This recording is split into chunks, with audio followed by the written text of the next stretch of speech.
আসসালামু আলাইকুম, আপনাদের সবাইকে স্বাগত জানাচ্ছি। এখনকার আলোচনা আপনাদের সঙ্গে আছি আমি সিরাজুল ইসলাম। দর্শক, আপনারা সবাই অনেক সময় বলে থাকেন যে ইরান যুদ্ধ আসলে আমাদের কি দেখিয়ে দিল, কি শিক্ষা দিল এবং আমরা আসলে কি করতে পারি, আমাদের সামরিক সক্ষমতা আমরা কিভাবে ঢেলে সাজাতে পারি এবং আমাদের সামরিক সক্ষমতা ঢেলে সাজানোর জন্য কি করা দরকার। সুপ্রিয় দর্শক, আজকে এই বিষয়টা নিয়েই পুরো ভিডিওতে আলোচনা করব। আশা করি আপনারা শেষ পর্যন্ত সঙ্গে থাকবেন। আর ভিডিও যদি ভালো লাগে লাইক কমেন্ট শেয়ার করবেন এবং চ্যানেলটি সাবস্ক্রাইব করে সাথেই থাকবেন। দর্শক, চলুন মূল আলোচনায় চলে যাই।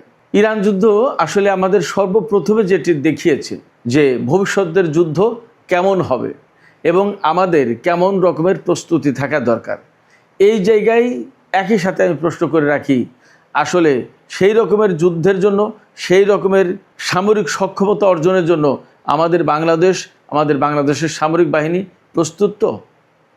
চলুন আমরা দেখি ইরান যুদ্ধ আসলে কি শিক্ষা দিল, কি দেখালো, কি বুঝিয়ে দিল। সর্বপ্রথম যদি আমরা বলি, ইরান যুদ্ধে ইরান কি ব্যবহার করেছে, পাশাপাশি তার অপোনেন্ট শক্তি যারা, তার শত্রুপক্ষ যারা ইরানের বিরুদ্ধে হামলা করেছিল, তারা কি ব্যবহার করেছে, এইগুলো যদি আমরা মোটামুটি তুলনামূলক একটা আলোচনা করি, তাহলে আমাদের কাছে পরিষ্কার হবে যে কে কি উপায় ব্যবহার করে কতটা এগিয়ে গেল। আমেরিকা প্রধানত জোর দিয়েছে বিমান বাহিনীর উপরে, নৌবাহিনীর উপরে, বিশাল বিশাল নৌজাহাজ, বিমানবাহী রণতরী বিমান এবং কিছু ক্ষেপণাস্ত্র। আর ইসরায়েল নৌবাহিনীর উপরে খুব একটা ভরসা করেনি, কারণ সেখানে সেইভাবে প্রয়োজন নেই। ইসরায়েল মূলত ভরসা করেছে বিমান বাহিনীর উপরে, কারণ সীমান্ত যেহেতু নেই ইরানের সাথে ইসরায়েলের, অতএব স্থলবাহিনী বা ট্যাঙ্ক কামান এগুলোর ব্যবহার এখানে করা যাচ্ছে না। অবশ্য সংযুক্ত আরব আমিরাতে ইসরায়েল উপস্থিত ছিল বলে সেখান থেকে তারা যথেষ্ট পরিমাণে ক্ষেপণাস্ত্র ইরানের বিরুদ্ধে ব্যবহার করার চেষ্টা করেছে, ব্যবহার করেছে, কথা মোটামুটিভাবে বলা যাচ্ছে। তো ইরানের শত্রুপক্ষ যারা, তারা ইরানের বিরুদ্ধে কি ব্যবহার করেছে, একেবারে সরাসরি যদি বলি, বিভিন্ন ধরনের, বিভিন্ন রেঞ্জের, বিভিন্ন সক্ষমতার বিমান থেকে ক্ষেপণাস্ত্র, বিমান থেকে বোমা এবং জাহাজ থেকে টমাহক ক্রুজ ক্ষেপণাস্ত্র, ব্যালিস্টিক ক্ষেপণাস্ত্র, এগুলো ব্যবহার করেছে ইরানের বিরুদ্ধে। সেক্ষেত্রে আমেরিকা এবং ইসরায়েলের প্রধান অস্ত্র ছিল বিমান, এতে কোনো সন্দেহ নেই। এই জায়গায় আমেরিকা এবং ইসরায়েলকে বিমান হামলার ক্ষেত্রে যে বিষয়গুলো বা যে উপকরণগুলো সহযোগিতা করেছে তা হচ্ছে radar system, early warning system, অ্যাওয়াক্স বিমান, তারপরে ক্ষেপণাস্ত্র প্রতিরক্ষা ব্যবস্থা, ইলেকট্রনিক ওয়ারফেয়ার সিস্টেম ইত্যাদি। এর বিপরীতে ইরান কিভাবে যুদ্ধ করেছে? ইরান এগুলো মূলত মোকাবেলা করেছে। প্রথম কথা, ইরানের কাজ ছিল কিন্তু দুটো। একটা হচ্ছে ইরান এইগুলো মোকাবেলা করেছে যাতে এইগুলো থেকে ইরান একেবারে ব্যাপকভাবে ক্ষতিগ্রস্ত না হয়ে যায়। ইসরায়েল এবং আমেরিকা যে হামলা চালিয়েছে, এই যে বললাম কিছু ড্রোন তো পাঠিয়েছে, ড্রোন, ক্ষেপণাস্ত্র, বিমান, যা দিয়ে হামলা চালিয়েছে, সেগুলো যাতে ইরানের উপরে একাধারে না পড়ে, বৃষ্টির মতো না পড়ে, সবগুলো যাতে হিট না করে, ইরান সেই চেষ্টা করেছে। অনেকগুলো ক্ষেপণাস্ত্র ভূপাতিত করেছে, কোনো বিমান ভূপাতিত করেছে, ইরানের আকাশে ড্রোন দিলেই সেটা ভূপাতিত করে ফেলেছে। এরপরে কোনো যুদ্ধ জাহাজ ইরানের ক্ষেপণাস্ত্র টার্গেটে এসেছে, সেখানে হামলা চালিয়েছে। তো এভাবে ইরান শত্রুপক্ষের অস্ত্র মোকাবেলার ক্ষেত্রে প্রধানত ব্যবহার করেছে দুটো জিনিস, একটা হচ্ছে ড্রোন আর একটা হচ্ছে ক্ষেপণাস্ত্র। আর টোটাল যুদ্ধ ব্যবস্থায় ইরান আরও ব্যবহার করেছে তা হচ্ছে electronic warfare system, electronic jamming system, cyber security, cyber attack, এই সমস্তগুলো সব ব্যবহার করেছে। তারপরে আমরা তো দেখেছি যে কুয়েতের ক্যাম্প বুয়েরিং এয়ারবেস যেটা, সেখানে বিমান হামলা চালিয়েছে। তার মানে ইরান বিমানও ব্যবহার করেছে স্বল্প মাত্রায়। তো এই যে আমেরিকা এবং ইসরায়েলের মতো বিরাট বিশাল শক্তি, যাদের হাতে আধুনিক প্রযুক্তির সমস্ত সব কিছু আছে, এবং এখনও পর্যন্ত বলা হয় যে আমেরিকা হচ্ছে পৃথিবীর 1 নম্বর সামরিক শক্তি, আর ইসরায়েল তো মধ্যপ্রাচ্যের অবশ্যই 1 নম্বর সামরিক শক্তি, সেইভাবেই বলা হতো, সেইভাবেই প্রতিষ্ঠা করা হয়েছে, সেইভাবেই তাকে সাহায্য সহযোগিতা সমর্থন দিয়ে এই পর্যন্ত আনা হয়েছে। এবং এই সাহায্য সমর্থন মূলত আমেরিকা এবং পশ্চিমা দেশগুলো দিয়েছে। আর পশ্চিমা দেশগুলো রসদ জুগিয়েছে মধ্যপ্রাচ্যের বহু আরব দেশ, তারা হয়তো জেনে দিয়েছে অথবা না জেনে দিয়েছে, যেভাবে হোক তাদের রসদ ইসরায়েলকে ফুলিয়ে ফাঁপিয়ে তুলেছে। তো এই যে বিরাট বিশাল দুটো শক্তি, এই দুটো শক্তির বিরুদ্ধে একাধারে একা লড়াই করেছে ইরান। এবং ইরানের পক্ষ থেকে গতকাল বলা হয়েছে যে এই যে যুদ্ধ গেল, সেই যুদ্ধে নেটো দেশগুলো সরাসরি যুদ্ধে না জড়ালেও আড়ালে থেকে তারা আমেরিকা ইসরায়েলকে সহযোগিতা করেছে, এগুলোকে জবাবদিহির আওতায় আনবে ইরান, এইরকম কথা বলেছে। যাই হোক, সেটা পরের আলোচনা। তো এই যে ইসরায়েল এবং আমেরিকার মতো বৃহৎ শক্তির, যাদের হাতে আধুনিক টেকনোলজি সব কিছু আছে, তাদের বিরুদ্ধে ইরান যুদ্ধ করলো প্রধানত ড্রোন এবং ক্ষেপণাস্ত্র দিয়ে। আমি যুদ্ধের আগেও, যুদ্ধের ভেতরেও, যুদ্ধের পরেও সবসময় বলে এসেছি যে ইরান আসলে যুদ্ধের টেকনোলজিকেই তো চেঞ্জ করে দিয়েছে, যুদ্ধের সিস্টেমটাকে চেঞ্জ করে দিয়েছে, যুদ্ধের যে ভাষা, যুদ্ধের যে ল্যাঙ্গুয়েজ, যুদ্ধের যে কৌশল, এ সমস্ত সব কিছুকে তো ইরান বদলে দিয়েছে, পাল্টে দিয়েছে। কীরকম? যেখানে আমেরিকা ইসরায়েল তাদের অত্যাধুনিক, অত্যন্ত গতিসম্পন্ন পঞ্চম প্রজন্মের স্টেলথ যুদ্ধবিমান ব্যবহার করছে, সেখানে ইরানের আকাশের প্রত্যেকটা জিনিস, প্রত্যেকটা উপায় উপকরণ, প্রত্যেকটা বিমান অরক্ষিত।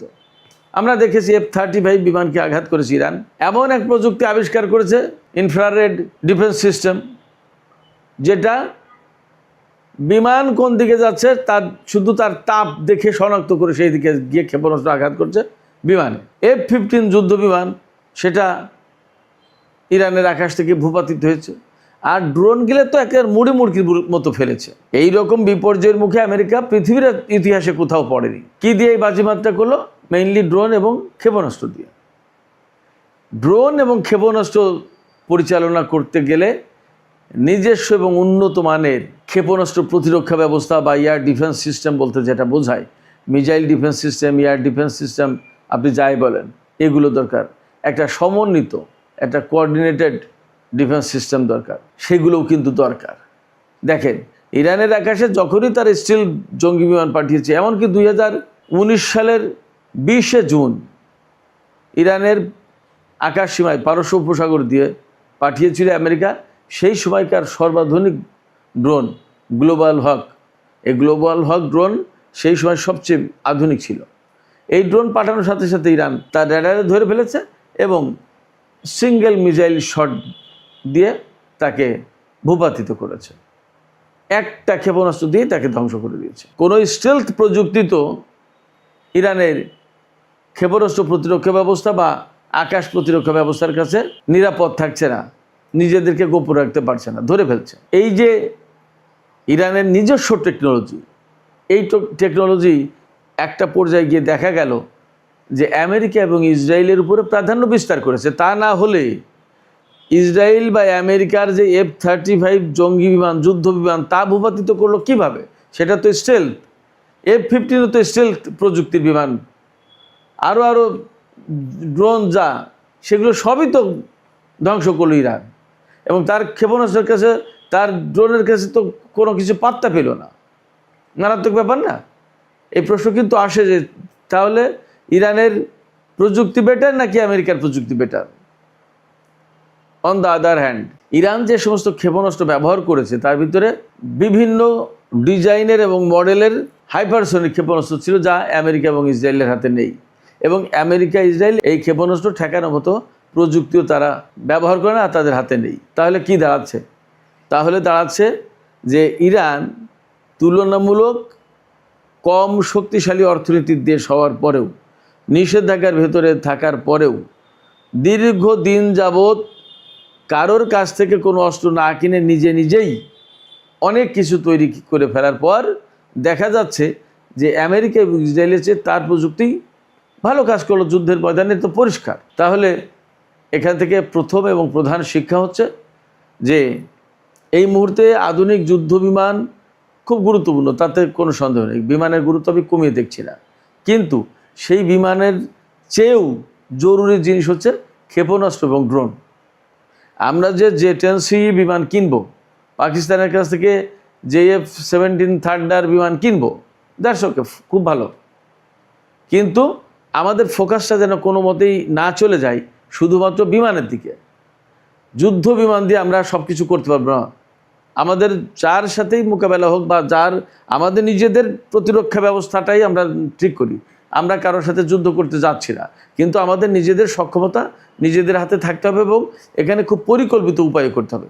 একটা বিমানের পেছনে যে পরিমাণে খরচ, তার পাইলটের প্রশিক্ষণ, তারপরে তার মেনটেন্যান্স কস্ট, তার জ্বালানি এবং তার নিরাপত্তা অনেক বড় ব্যাপার। সেই জায়গায় আপনি যদি ড্রোন এবং ক্ষেপণাস্ত্র সিস্টেম দিয়ে যদি নিজেকে সমৃদ্ধ করতে পারেন তাহলে কিন্তু সহজ।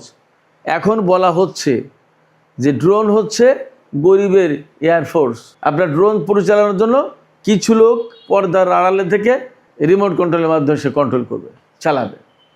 পাইলটের জীবনের ঝুঁকি নেই। ক্ষেপণাস্ত্র এবং ড্রোনে একই কথা, পাইলটের জীবনের ঝুঁকি নেই। মারাত্মক রকমের জ্বালানি, এর জন্য ফুয়েল ট্যাঙ্কার, অনেক কিছু লাগবে না, প্যারাশুট, আদার বহু কিছু লাগে। একটা বিমান পরিচালনা করতে গেলে বহু কিছু লাগে, কিন্তু একটা বিমানের পেছনে যে খরচ, সেই খরচ দিয়ে সম্ভবত অনেকগুলো ড্রোন এবং ক্ষেপণাস্ত্র বানানো যাবে। এই বিষয়গুলো আমাদের মাথায় রাখতে হবে। আমি আবারও বলছি, বিমানকে অবশ্যই অনুৎসাহিত করছি, অবশ্যই বিমান দরকার, আমাদের বিমান বাহিনীতে অবশ্যই বিমান দরকার। সাথে সাথে ড্রোন এবং ক্ষেপণাস্ত্রের ব্যাপক সমৃদ্ধি এবং ব্যাপক পরিমাণে আমাদের হাতে থাকা দরকার। আমরা যদি নিজেদেরকে আসলে খুব আত্মরক্ষার জন্য শক্তিশালী একটা অবস্থানে যেতে চাই, তাহলে সমন্বিত নিরাপত্তা ব্যবস্থা গড়ে তুলতে হবে। এক পাশে যেমন থাকবে ক্ষেপণাস্ত্র, ড্রোন, তেমনি আর এক পাশে থাকবে বিমান এবং প্রয়োজনীয় সরঞ্জাম। যেমন আমাদের শত্রুকে প্রতিহত করার জন্য ক্ষেপণাস্ত্র থাকবে, যা দিয়ে আমরা তাদেরকে মোকাবেলা করব, তেমনি শত্রুর হামলা মোকাবেলার জন্য আমাদের প্রতিরক্ষা ব্যবস্থা থাকতে হবে, ক্ষেপণাস্ত্র প্রতিরক্ষা ব্যবস্থা থাকতে হবে। ক্ষেপণাস্ত্র প্রতিরক্ষা ব্যবস্থা যদি একটা কোঅর্ডিনেটেড সিস্টেমের ভেতরে আনা যায়, একটা এয়ার ডিফেন্স নেটওয়ার্ক গড়ে তোলা যায়, তাহলে ক্ষেপণাস্ত্র প্রতিরক্ষা ব্যবস্থা থাকবে, ড্রোন থাকবে, বিমান থাকবে এবং এমন রেডার সিস্টেম থাকবে, এমন নেটওয়ার্কিং সিস্টেম থাকবে যে আমাদের আকাশ, আমাদের ভূমি, আমাদের সমুদ্র সীমা পরিপূর্ণভাবে নিরাপদ থাকতে পারে। এই জায়গায় একটা জিনিস খেয়াল রাখা দরকার, এই যে ড্রোন এবং ক্ষেপণাস্ত্র এগুলো কিনে নিজেদের ভান্ডার যদি আমরা সমৃদ্ধ করি, বড় করতে চাই, তাহলে কিন্তু খুব একটা কাজে আসবে না, লাভ হবে না। চেষ্টা করতে হবে এবং এইভাবেই বিভিন্ন দেশের সাথে চুক্তি করা দরকার যে তাদের প্রযুক্তি আমাদের এখানে হস্তান্তর করবে, এখানে ফ্যাক্টরি হবে, আমাদের এখানে তৈরি হবে। এবং আমাদের 2030-এর যে ফোর্সেসের গোল, সেই জায়গায় আমাদের সামরিক গবেষণা এবং উৎপাদনের কথা বলা হয়েছে। তাহলে সামরিক গবেষণা এবং উৎপাদনের জন্য আমাদের নিজেদের ভেতরেই, অর্থাৎ আমাদের দেশের ভেতরে এগুলোর উৎপাদনের ব্যবস্থা করতে হবে। এবং এই সময়ে এটা কিন্তু আসলে অসম্ভব কিছু না। দেখেন, ইরানের কথাটা আমি বলি, ইরান এত বছর ধরে নিষেধাজ্ঞার কবলে থাকা দেশ, তারপরেও তার সামরিক শক্তিকে মোটেই দুর্বল করতে দেয়নি, বরং এখন আমরা দেখলাম যে কতটা সামরিক শক্তি অর্জন করেছে। ইরান একাই আমেরিকা এবং ইসরায়েলের মতো দেশকে মোকাবেলা করলো এবং সে টিকে আছে। এই জায়গা থেকে আমাদের নিজেদেরকে গরিব, দুর্বল, ছোট এগুলো ভাবলে চলবে না। আমরা তাই, আমরা এখান থেকেই আমাদের নিজেদের নিরাপত্তা ব্যবস্থা, আত্মরক্ষার অধিকার এগুলো চর্চা করব, এগুলো অর্জন করব। সেই জন্য আমাদের যেমন ড্রোন উৎপাদন করতে হবে, তেমনি ক্ষেপণাস্ত্র উৎপাদন করতে হবে, স্বল্প পাল্লার, দীর্ঘ পাল্লার, মধ্য পাল্লার, বিভিন্ন পাল্লার, এবং এগুলো আমাদের নিরাপত্তার জন্য জরুরি। এরপরে আমাদের ইলেকট্রনিক ওয়ারফেয়ার সিস্টেম আছে, এখন আধুনিক সময় বিভিন্ন গুরুত্বপূর্ণ রেডার সিস্টেম আছে, সেন্সর সিস্টেম আছে, রকেট সিস্টেম আছে। এর প্রত্যেকটা জিনিস আমাদের জরুরি, কোনোটা কিনে কোনোটা নিজেদের ভেতরে উৎপাদন করে এই পর্যায়ে আমাদেরকে যেতেই হবে, এর কোনো বিকল্প সামনে নেই। কয়েক রকমের ড্রোনের দরকার। নজরদারি ড্রোন, যারা গোয়েন্দাবৃত্তি করবে বা তথ্য সংগ্রহ করবে। তারপরে কামিকাজে ড্রোন, যেটা সশস্ত্র ড্রোন, আত্মঘাতী হামলা চালাবে। আবার আর এক রকমের ড্রোন আছে, যে ড্রোন ক্ষেপণাস্ত্র বা রকেট নিয়ে গিয়ে লক্ষ্যবস্তুতে মারবে টার্গেট করে, আবার সে ড্রোন অক্ষত অবস্থায় ফিরে আসবে। দুই রকমের ড্রোন আছে। আবার কিছু ড্রোন আছে সমুদ্র সীমার নিরাপত্তা নজরদারি করার জন্য, ড্রোন আমাদের মাস্ট দরকার। এটা খুব একটা সহজ কাজ, কঠিন কাজে সহজ ব্যবস্থা। আমাদের সামরিক বাহিনীর সবচেয়ে ঘাটতি কোথায়? বড় ঘাটতি হচ্ছে আমাদের কোনো অ্যাকচুয়ালি ওইভাবে ড্রোন নেই, সশস্ত্র ড্রোন নেই। তারপরে আমাদের দীর্ঘপাল্লার নজরদারি ব্যবস্থা নেই। দীর্ঘপাল্লার নজরদারি ব্যবস্থা সেটা ড্রোনের মাধ্যমে হোক আর রেডার সিস্টেমের মাধ্যমে হোক, এই ব্যবস্থা নেই। আরেকটা সংকট আছে সমন্বিত ক্ষেপণাস্ত্র প্রতিরক্ষা ব্যবস্থা, আমি একটু আগেই বলেছি। এইগুলোর দুর্বলতা অবশ্যই আমাদের কাটাতে হবে যদি আমরা নিজেদের নিরাপত্তা নিশ্চিত করতে চাই। আমরা এই যে প্রযুক্তিগুলো আনবো বা কিনবো বা বলবো যে তোমরা আসো আমাদের দেশে বানাও, কাদের সাথে বলতে পারি? চীন আছে, পাকিস্তান আছে, তুরস্ক আছে, ইউরোপের কোনো দেশ থাকতে পারে, জাপান আছে। ইরানের সাথে আমরা হয়তো এখনই পারবো না, কারণ তার উপর নিষেধাজ্ঞা রয়েছে। বাট যদি নিষেধাজ্ঞা উঠে যায় তাহলে তার কাছে আমরা অ্যাপ্রোচ করতে পারি, এটাও একটা বিষয়। সেগুলো নজরে রাখতে হবে যে আসলে পরিস্থিতি কোথায় যাচ্ছে, আমরা কি করতে পারি। যাই হোক সুপ্রিয় দর্শক, ইরানের যুদ্ধ এবং বর্তমান প্রেক্ষাপটে আমাদের কী ধরনের নিরাপত্তা ব্যবস্থা নেওয়া দরকার, কী ধরনের নিরাপত্তা ব্যবস্থা উন্নয়ন করা দরকার, এই প্রসঙ্গে কথা বললাম। তো ইরান নিয়ে যখন এত কথা, তখন আমি আপনাদেরকে একটা কথা জানাই। এর আগে একদিন বলেছিলাম সম্ভবত, যে ইরান নিয়ে কিন্তু আমার লেখা একটা বই আছে। সেই বইটার নাম হচ্ছে ইরান উন্নয়ন শক্তি লড়াই। আমার কাছে অনেক মানুষ বহু বছর ধরে, বহু সময়, বহু প্রেক্ষাপটে জিজ্ঞেস করে ইরান এত নিষেধাজ্ঞার ভেতরে থাকে, কিভাবে টিকে থাকে, তার আর অর্থনৈতিক সক্ষমতা কোথা থেকে আসে, কিভাবে এত বড় সামরিক শক্তি হলো, তারপরে এত নিষেধাজ্ঞা মোকাবেলা করে তার কৃষি ব্যবস্থা কি, তারা কেমন, বহু কিছু। এই সমস্ত বিষয়ের জবাব নিয়ে আমি একটা বই লিখেছিলাম। সেই বইটা হচ্ছে ইরান উন্নয়ন শক্তি লড়াই। এই হলো সেই বইটা। এই বইটা আপনারা যদি কেউ কিনতে চান তাহলে আমি কুরিয়ার করে পাঠাতে পারি। আমার কাছে এখনও 300-350 কপি আছে। এই বইটার দাম খুব বেশি না, মাত্র 300 টাকা। কুরিয়ার সার্ভিস চার্জ যা লাগে সেটা তো আপনাকে দিতে হবে। যদি আপনারা নিতে আগ্রহী হন, আপনারা যারা ইরান সম্পর্কে এত কিছু জানতে চান, এত কিছু শুনতে চান, এই বইটা একটু কষ্ট করে পড়েন। এখন তো মানুষ পড়তে চায় না, কিন্তু আসলে বইয়ের পাতা একটু নজর দেওয়া উচিত। ওই জায়গায় জ্ঞানের আসল ভাণ্ডার। এই বইটা পড়লে আপনারা অনেক কিছু সহজে জেনে যাবেন, বুঝে যাবেন এবং অনেক কিছু বুঝতে পারবেন। সেক্ষেত্রে আপনারা যদি বইটা নিতে চান তাহলে আজকের ভিডিওর ডেসক্রিপশনে লিঙ্ক দেওয়া থাকবে। ফেসবুক লিঙ্কে গিয়ে আপনারা যদি ইনবক্সে অর্ডার করেন, আমি আপনাদের ঠিকানায় পাঠিয়ে দেবো। তো যাই হোক সুপ্রিয় দর্শক, আজকের আলোচনা এখানে শেষ করতে চাই। আলোচনা শেষের আগে আমি শুধু এইটুকু বলবো, আধুনিক যে যুদ্ধ কৌশল, আধুনিক যে যুদ্ধ, এই যুদ্ধ এবং এই কৌশল আমাদেরকে একেবারে চোখে আঙুল দিয়ে দেখিয়ে দিচ্ছে আধুনিক যুদ্ধ বিমান দিয়ে যুদ্ধ জেতা যাবে না। এর জন্য খুব জরুরি ভিত্তিতে প্রয়োজন ক্ষেপণাস্ত্র প্রতিরক্ষা ব্যবস্থা এবং ড্রোন। বিমান তো থাকতেই হবে, এর পাশাপাশি এই দুটো অপরিহার্য। এই জন্য এই রকমের প্রস্তুতি আমাদের কতটুকু সেটা আমাদের যাচাই করে দেখা উচিত। এই প্রস্তুতি আমাদের যদি না থাকে তাহলে আমাদের এই প্রস্তুতির জন্য যা করা দরকার তাই করতে হবে। এবং আমি বিশ্বাস করি যে বাংলাদেশ সরকার যে 2030 সালের যে প্রতিরক্ষা বাহিনীর বা সামরিক বাহিনীর যে গোল, লক্ষ্য, সেই লক্ষ্য অর্জনের জন্য নিশ্চয়ই সুচিন্তিতভাবে এই পদক্ষেপগুলো নেবে এবং বাংলাদেশকে একটা সুনিশ্চিত নিরাপত্তা ব্যবস্থার ভেতরে আনবে। আমরা সেই আশাবাদ ব্যক্ত করে আজকের আলোচনা এখানেই শেষ করতে চাই।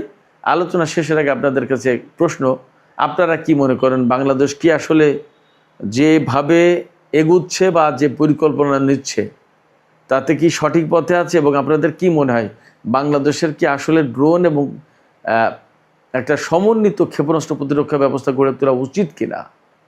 আপনাদের মতামত জানিয়ে কমেন্টে লিখবেন।